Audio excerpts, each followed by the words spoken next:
大家好，地膽帶路由香港，我係阿色。今日同大家去灣仔一間茶記食涼瓜班塊飯。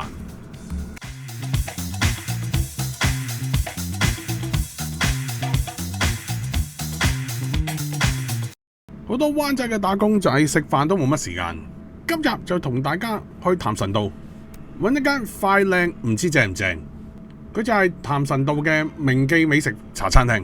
喺 Google Map Review 有3.4分，但我見到個師兄食呢個玻璃芡班球飯又好似幾靚仔，同埋店入邊嘅裝修我都想入嚟拍下，係好有香港特色，環境好擠迫，好凌亂，入邊仲有個電視機播緊跑馬，爭在咪有古惑仔入邊煲煙嘅。咁呢個格局其實似快餐店多過似茶餐廳，尤其呢度上菜嘅速度，呢個涼瓜班球飯可以話唔使3分鐘就可以上台。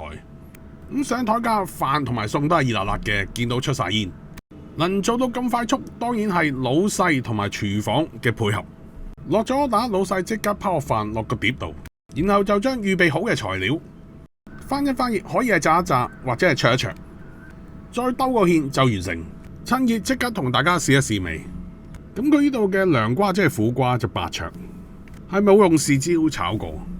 而白飯就可能係一般嘅金鳳米或者再差啲嘅飯身比較硬，仲有少少半生熟。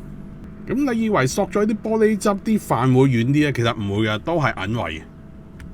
班球可以接近話冇味，當然啦，寫就寫班球啫，有乜可能係班球啊？係魚柳啊！咁係咩魚？大家都估到啦，點會係龍脷啊？只會係 catfish。苦瓜冇炒過，當然係冇香嗰種野味。但係亦都可以當佢食齋咁樣啦，清清腸胃。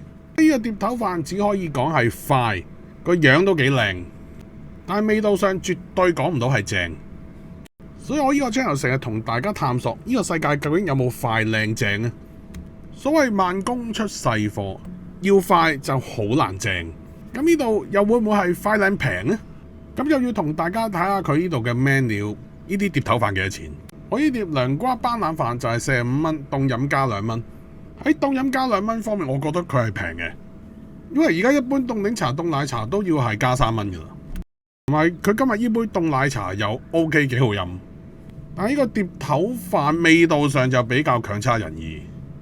你好難話佢好食咯，可能最好嘅地方就係啲芡汁，再加上環境比較凌亂啊，衛生情況睇唔到有啲咩大問題。但係你俾我揀，我真係會俾多10蚊去茶餐廳嘆。雖然呢度係灣仔，但我覺得價錢去翻40蚊比較合理。唔係我諗唔到呢間快餐店有咩賣點。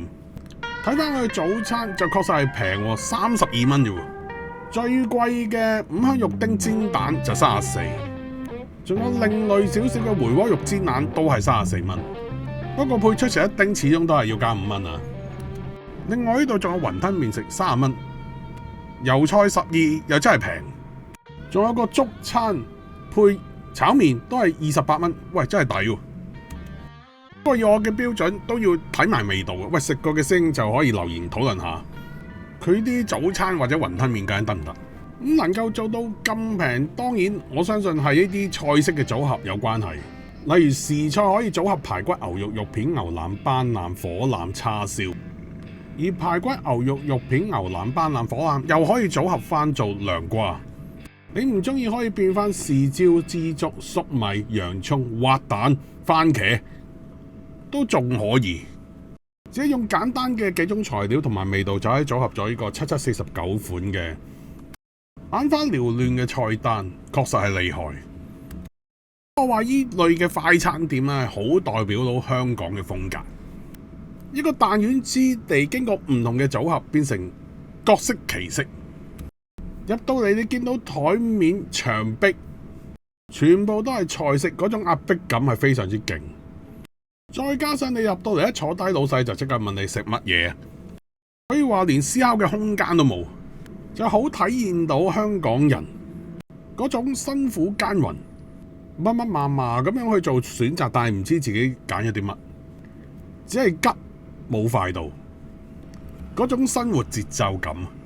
我覺得呢間快餐店應該係被電影攞嚟取景，嗰種濃縮嘅電影感真係正，唔使次次都去茶餐廳。中意個 channel 同大家捐窿捐啊，發掘下香港獨有嘅味道，記得 like、share 同埋 subscribe 嘅 channel。呢條片係講咁多，拜拜。